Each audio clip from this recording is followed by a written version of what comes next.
দুয়ারে হাজির প্রাণের উৎসব, আরেক আনন্দের ক্ষণ। অসাম্প্রদায়িক শক্তির বলে বলিয়ান বাঙালির সবচেয়ে শক্তিশালী, সবথেকে রঙিন উৎসব পহেলা বৈশাখ। তাই তো আনন্দ বাঁধভাঙা। বাংলা ১৪৩২ নতুন বছর বরণে জোর প্রস্তুতি চলছে বর্ষবরণ আনন্দ শোভাযাত্রারও। ঢাকা বিশ্ববিদ্যালয়ে চারুকলা অনুষদে একটু একটু করে পরিপূর্ণ হয়ে উঠছে ছোট বড় আকৃতির মোটিফ সহ নানা আকারের মুখোশ। মাটির সরায় রঙের আঁচড় বসাতে ব্যস্ত শিক্ষার্থীরা। শোভাযাত্রার মোটিফের মধ্যে বড় আকৃতির ইলিশ মাছ, সোনারগাঁয়ের ঐতিহ্যবাহী লোকশিল্পীদের কাঠের বাঘ এবং ৩৬ জুলাই টাইপোগ্রাফির নির্মাণ কাজ অনেক দূরে গিয়ে নিয়েছেন শিল্পীরা। এছাড়াও ঠিক করা হচ্ছে আগুনে আংশিক পুড়ে যাওয়া শান্তির পায়রা ও ফ্যাসিবাদের মুখাকৃতি। প্যাঁচা বানাচ্ছিলাম, ভাগের মুখ বানাচ্ছিলাম, মুখোশ বানাচ্ছি।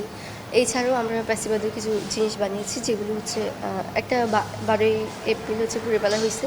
এবার 11টা স্ট্রাকচারের কথা ছিল, তো সেগুলোর হচ্ছে শেষ মুহূর্তের কাজগুলো এখন করা হচ্ছে, তো রাতের মধ্যে শেষ হয়ে যাবে আশা করা যাচ্ছে। বৈশাখ বরণে আনন্দে সামিল হতে অনেকেই ঘুরে দেখছেন চারুকলা। প্রত্যাশা, কুসংস্কার বিরুদ্ধে জয় হবে সত্য ও সুন্দরের। পয়লা বৈশাখ কিন্তু আমাদের সবার অনুষ্ঠান, পুরো বাংলাদেশের অনুষ্ঠান।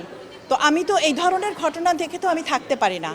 তো সেই জন্য আমি এখানে এসে আমার খুব ভালো লাগলো। আমি যখন দেখলাম যে এরা এটা নিয়েই কাজ করছে, আমি এদের সাথে মিশে গিয়ে আমি এদেরকে বললাম যে ঠিক আছে, আমি এদের সাথেই থাকি। কালকে একটু ভালোভাবে সুন্দরভাবে মঙ্গল শোভাযাত্রাটা হোক, যেটা আনন্দ শোভাযাত্রা এখন নাম দেওয়া হয়েছে। নববর্ষের ঐক্যতান, ফ্যাসিবাদের অবসান প্রতিপাদ্য নিয়ে এবছর চারুকলা অনুষদ থেকে বের হবে নববর্ষের ঐক্যতান, ফ্যাসিবাদের অবসান প্রতিপাদ্য নিয়ে এবছর চারুকলা অনুষদ থেকে বের হবে বর্ষবরণ আনন্দ শোভাযাত্রা।